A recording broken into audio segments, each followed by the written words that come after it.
ఏంటి తొలి ఏకాదశి అంటే మన సనాతన ధర్మంలో ఏకాదశికి ఒక ప్రాధాన్యత ఉంది. దాని గురించి ఒక్కసారి వివరంగా. ఏకాదశి అత్యంత పరమ పవిత్రమైన రోజు. హ్మ్. ఏకాదశి వ్రతం చేయకుండా ఎవ్వరు ఉండకూడదు. హ్మ్. ఏకాదశి వ్రతం చేస్తే అన్ని వ్రతాలు, నోములు, పూజలు చేసిన ఫలితం వస్తుంది. ఏకాదశి వ్రతం చేయకుండా ఎన్ని చేసినా ఫలితం ఉండదు.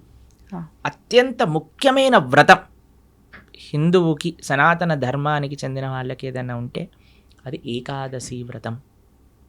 ఉపవాసము అంటారు. హ్మ్. దగ్గరగా ఉండుట, భగవంతుడి దగ్గరగా ఉండుట, చక్కగా జపం చేసుకోవటం, భగవంతుడికి ఆరాధన చేయటం.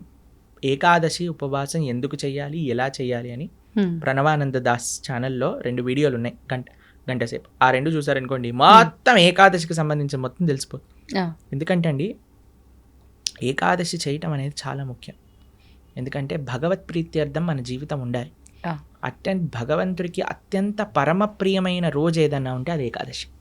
భగవంతుడికే ప్రియమైన రోజు. భక్తి అంటాం కదండి మనం. భక్తి జనని అంటే భక్తిని జనింపజేస్తుందట, మనందరికీ ప్రధానిస్తుందట. హ్మ్. ఆ రోజు ఏది అంటే ఏకాదశి. ఏకాదశి వ్రతం చేయటం చేత భక్తి వర్ధిల్లుతుంది.